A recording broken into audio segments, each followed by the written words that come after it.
What's going on, you guys? Welcome back to DG Footy. Make sure to go ahead and check out the socials at _diagrams on Twitter, like the video, and subscribe to the channel. Let's go ahead and get into the news, starting with Manchester United. I think he would be very motivated to return to Old Trafford and prove he's good enough. That's on Memphis Depay. I don't know who's actually saying that, but I'm not sure that would happen. I think that Manchester United will cut their losses and just say c'est la vie and say no to anything like that. Though Memphis Depay is a childhood Manchester United fan, and yeah, like, he's a great player. I actually wouldn't mind having him back, but at this moment in time, as we're chasing Sancho and the likes of Sancho and squad depth, I don't know if that's the best move for Manchester United. Though we do have a first refusal on him, meaning that if anyone comes in for him, we can come in with a equal or higher bid, and he might be willing to come back, but I don't think we're going to be doing that. So Manchester United have made a concrete move for Lille defender Gabriel today, according to Demartio. Yeah, so we're going to go ahead and get into some of the Gabriel stuff, because there have been developments since last night on this, but I don't think Manchester United are moving in for Gabriel today. I think that this is probably a ploy from the media to go ahead and drive up the price of the player as things are getting finalized. So either it's an agent leak to from Gabriel's team to drive up salary whatevers, or it's going to be the Lille press trying to push for more money. I think that the fees have been agreed all around those, so that just seems pretty unlikely. I'm not sure where. I mean, Demartio is a credible source, but I don't think that is true in any way, shape, or form. The full Premier League fixture list is released, so exciting times. We're gonna go ahead and get into that in a different video, though, because it would just make this video too long. So let's go ahead and take a look at this. Actually, I already have it pulled up somewhere. So Joel Glazer is apparently stalling the Sancho transfer. There are a couple perspectives on this. There's pure rage and hatred for the Glazers, which I think that every Manchester United fan feels for the most part. And then there's a more nuanced opinion that Joel Glazer is looking at. Joel Glazer, Ed Woodward, Matt Judge, and Ole Gunnar Solskjaer are looking at this as if we shell out all the money for Sancho now, we can't get any more squad depth this window, which is probably the more pragmatic answer. It's probably more clearly reflects reality, but let's go ahead and just kind of get into the story just so we know where we actually stand. Joel is paying particular attention to major spending and has expressed reluctance to reach Dortmund's 120 million euro asking price, plus the additional cost of salary and commission that are said to be significant. So, yeah, I think that Joel Glazer is probably blocking it. I think that that's a very business-savvy move. He doesn't want to be seen as paying out all this money for one player. And then, as I said, I think that on a more pragmatic level for the club and trying to increase squad depth, I don't think that shelling out that much money for Sancho really makes sense. I still want Sancho, as I'm sure every Manchester United fan does, but there is a balance here, and there is a decision to be made, and it needs to be made more stoically than I think that people are thinking. I think that people are being very emotional and not thinking about what the Sancho transfer actually means. But that's just my take. So take it for what it is, and with a grain of salt. We'll just have to see what happens. Dean Henderson returns to Manchester United training. That's good news. That is good news. I'm very happy to see Dean Henderson coming back to Manchester United for the oncoming season. I do believe that he is ready to come back and fight for his spot with David De Gea. So that's good news for us. That does mean, see if I can find it really quickly. that Sergio Romero will be going this summer. And there are rumors, of course, from Football 365 here that Romero may be used in a Grealish swap. I'm not sure how much there is in it. I need to dive deeper into the story, but let's go ahead and just cover it real quick, saying Romero may be used in a Grealish swap. Still not sure about this. There are reports also saying that Manchester City are the team that has shown the most interest so far in Grealish. And Manchester United obviously does have interest, but we'll have to see what happens. I would love to see Romero get to stay in the Premier League. I don't know if Aston Villa really can cover his wages, but that being said, Romero has been an excellent number 2 for the club over the years, and he fully, I fully back him to go do whatever he wants to do, but I do think he'll probably be wanting to go abroad, so I'm not sure how much there actually is in this, though I would take it if the opportunity arose. So, after hard BB being no, Manchester United won. Douglas Costa, Red Devils blame Sancho for breakdown. I kind of doubt that, but yeah. I kind of doubt that. And no one really wants Douglas Costa. Douglas Costa can fuck off. I mean, to be blatant, he's not even close to what we want or need right now, so after hard BBB no, there's just not that much in that. So, all right, so I think that's enough of Manchester United. Let's go ahead and move on to Arsenal, because we have a lot of stuff to talk about with Gabriel. Yesterday I was saying that Manchester City is coming in for Koulibaly and is going to go ahead and steal him away from Napoli, meaning that Gabriel's definitely going to be going to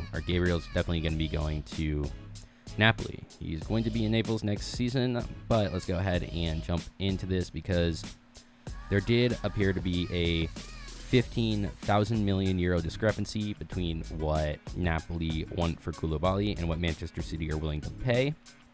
And Duncan Castles was posting yesterday that Gabriel's medical as Arsenal deal agreed. Gabriel will have a medical as Arsenal deal.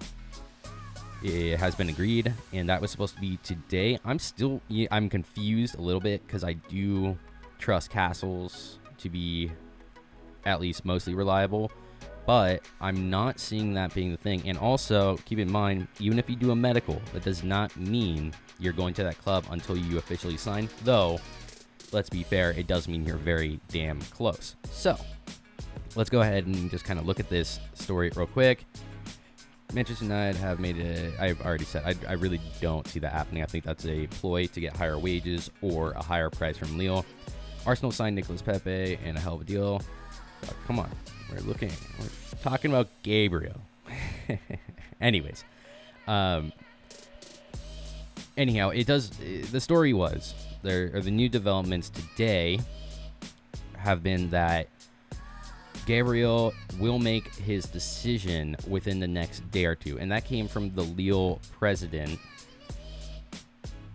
straight from the Lille president via beIN Sports, I believe. So, yeah, here it is. Okay, beIN Sports USA, Lille president Gabriel to decide between Arsenal and Napoli today or tomorrow. So what I do think is happening is that there's pressure on Napoli to go ahead and sell Koulibaly to purchase Gabriel. But if that doesn't happen, Gabriel and his associates can't be waiting around for a deal that might never happen. And as the oncoming season is going to start in like 3-4 weeks, they have to make a decision, and it does look like Arsenal is in a prime position and the pole position to go ahead and get that deal over the line, which would be fantastic, because he's a good defender, and I think he has a lot to do to improve. But I do think that he can become a very good defender for them, and they really, really do need that. I did hear Claude on the Football Terrace earlier today talking about how his only concern is having Saliba, who has already come in, but will be coming in this summer, who was purchased last year, who is very young, and Gabriel being very young, having them as a back or as a center back pairing doesn't really make a whole lot of sense. That being said, I do think that one of them, probably Saliba, will have to be bedded in slowly. But also, if Arteta does want to go ahead and stick with a back three, then you could have both of them with a more experienced center back like Mustafi. So I think there's a lot of options there, but I do think that if we're going to play a back four, the center back pairing does need to have a more experienced defender with them. So it'd be something like Saliba, Mustafi, or Mustafi, Gabriel, for example. So we'll just have to go ahead and see, but I do think that he's going to be making his decision in the next 24 to 48 hours. So keep your eye on that one for sure. Let's go ahead and see what else we can get into, because I think there have been some developments with other teams, though it has been moving pretty slow. So not a whole lot has been coming out from Chelsea, mostly just, well, the fixture list, and also the fact that they're still pushing really hard for Kai Havertz, which we all know, and I think that Leverkusen is still holding out for their fee, and I think that is going to be true up until the very last minute. So Chelsea have confirmed the signing of Xavier from Barcelona. You guys can get on to me for my pronunciation of that last name. That was pathetic. Anyways, yeah, so a couple of little moves, but I think they're really just looking at the Kai Havertz transfer, and I talked about this yesterday, but Thiago Silva I actually think would be an amazing signing for Chelsea. I don't know if they're actually considering him, but I would if I were them, because you really just need that experience at the back. You have good defenders, you just have shit leaders at the back. So take that for what you will, but I think that we can all admit that that is the truth. Tottenham Hotspur. Let's see what you guys have going on today.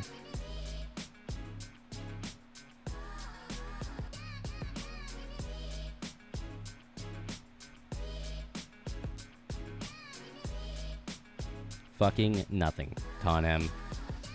It is so boring having Jose Mourinho as your coach. I'm telling you, you guys, it's so bad. It was the worst, well, really the worst, like 18 months of being a United fan, seeing him literally tear apart my club. I'm not saying he won't succeed at Tottenham. I'll hold my hands up right now and say I think he's going to do a lot better for Tottenham than he did for Manchester United. But the proof will be in the pudding this season. He's got to win a trophy. I mean, even at United, he won the EFL Cup and the Europa League in his first season. And with a terrible, oh, actually, I don't want to say terrible squad. We had Zlatan, we had Pogba, we had Mkhitaryan, which he actually was not good in the Premier League, but he actually was pretty good in the Europa League. So he did stuff for us that season, but still, the rest of that team, some of the players we had in it, absolute shit, really. Excuse my language. Yeah, so nothing really going on with Tottenham. I feel for you guys right now because you may think you're going to be doing fine, but I promise you, with Jose at the helm, you will be bored to death. And if he's not winning, what else is he giving you, really? Liverpool to complete Austria training camp. Liverpool plan explained as Austria placed on UK quarantine list. Also, a Liverpool player did come down or test positive with the coronavirus. I'm not actually sure what happened there, but we'll have to see actually what happens. Gini Wijnaldum. I'm going to go ahead and just kind of freestyle this one because I read it, so I'm kind of just doing it off the top of my head. There were rumors that Barcelona and Ronald Koeman want to go ahead and come in for Gini Wijnaldum. He is trying to move. I think he's 28 or 29, maybe 30 now, and so they're going to be moving him on and replacing him with Thiago. But the sooner they get Wijnaldum out the door, they can go ahead and bring in Thiago. Obviously, Thiago, I believe it's Saturday, he will be Finishing up with the Champions League final versus PSG. That didn't work. I believe it's Saturday, but we'll just check real quick. Come on. Get on now. Sunday at 12 p.m. Pacific Standard Time. Yeah, so they're going to be finishing up there. Yeah, you can go ahead and see here, Koeman once Wijnaldum at Barcelona. I'm not sure how much truth there is in that. I think that anytime you get a new coach going into one of the biggest clubs in the world, or even one of the bigger clubs in any given country, you're going to get lots of links, especially when it's the Premier League and La Liga. So we're just going to have to go ahead and see what happens with that. And this is what I was just talking about with the Wijnaldum thing. Thiago unlikely without sales. Even with sales, if Wijnaldum doesn't go out the door, they're not getting Thiago. But that being said, they're definitely going to get Thiago because Wijnaldum definitely wants to go. And yeah, so just have to see what happens with that. They just need room in the squad and probably a couple dollars in their pocket. All right, guys. Well, that will go ahead and do it for me for today. Make sure to check out the socials at _diagrams on Twitter, like the video, and subscribe to the channel. And I will catch you guys all later. Peace.